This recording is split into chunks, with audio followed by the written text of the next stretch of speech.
राधे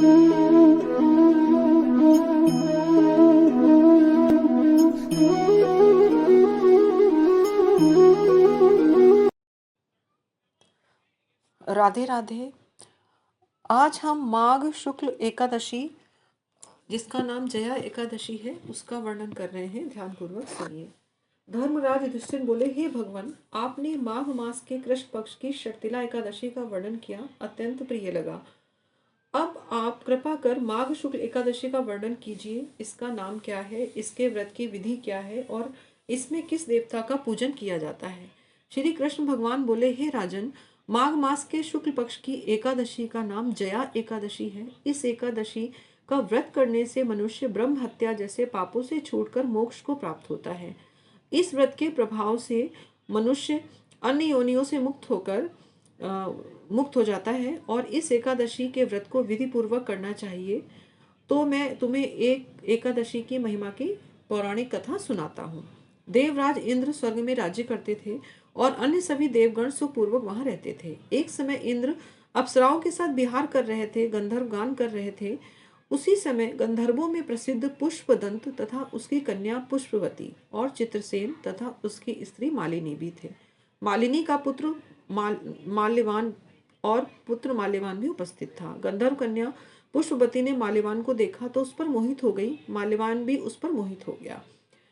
माल्यवान और पुष्पवती को यह विचार नहीं रहा कि इंद्र की सभा में उन्हें शाप मिल जाएगा और परस्पर दोनों ने एक दूसरे को आकर्षित करके अपने वश में कर लिया। हे राजन, पुष्पवती भी अत्यंत सुंदर कन्या थी। अब वे इंद्र को प्रसन्न करने के लिए सभा में गान करने लगे, लेकिन एक दूसरे पर मोहित होने के कारण उनका मन भ्रमित हो गया। इससे संगीत की लय टूट गई। तो यह संगीत प्रेमियों को बुरा लगा। संगीत पवित्र माना जाता है तथा इस साधना को भ्रष्ट करना अपराध है। देवराज इंद्र भी इनके प्रेम को समझ गए और उन्होंने इसे अपना अपमान समझकर उन्हें शाप दे दिया। इंद्र ने कहा, संगीत साधना की पवित्रता को नष्ट करने वाले मूर्खों, माल्यवान और पुष्पवती, तुमने सरस्वती की पूजा में विघ्न डाला है। तुमने मेरी आज्ञा का उल्लंघन किया है, तुम्हें धिक्कार है।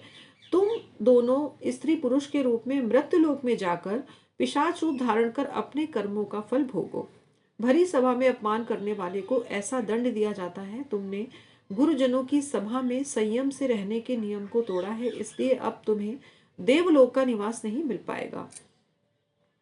इंद्र का ऐसा शाप सुनकर वे अत्यंत दुखी हुए और शाप बस दोनों मृत्युलोक में आ गए और हिमालय पर्वत पर दुख पूर्वक अपना जीवन व्यतीत करने लगे। यदि वे पापियों के देश में जाते तो खाना पीना मनमाना मिल जाता, परंतु पाप से शीघ्र उद्धार न होता। इस कारण उन्होंने तपोभूमि बद्रीनाथ में निवास किया। उन्हें गंध, रस तथा स्पर्श आदि कुछ भी ज्ञात नहीं था। यहाँ उनको अपार दुख मिल रहे थे। गुरुजनों की सभा में संयम से रहना चाहिए और संगीत की परम साधना में अपनी भावना को अपवित्र न होने दे। यही बातें दोनों के सोच का कारण बनी। वे बीहड़ वनों में कुरूप सूरत लिए और अभक्ष्य भक्षण करते जीवन बिता रहे थे। हिमालय के ठंडे प्रदेश में उनका जीवन बड़ा कष्टमय था। उन्हें एक क्षण के लिए भी नींद नहीं आती थी। वहां अत्यंत सर्दी थी, इससे उनके रोम खड़े रहते और मारे शीत के दांत किटकिटाते रहते। दोनों पश्चाताप की अग्नि में जल रहे थे और उन्हें अपनों से बिछड़ने का भी दुख था। एक दिन पिशाच ने अपनी स्त्री से कहा कि पिछले जन्म में हमने ऐसे कौन से पाप किए जिससे हमको ये दुखदाई पिशाच योनि प्राप्त हुई।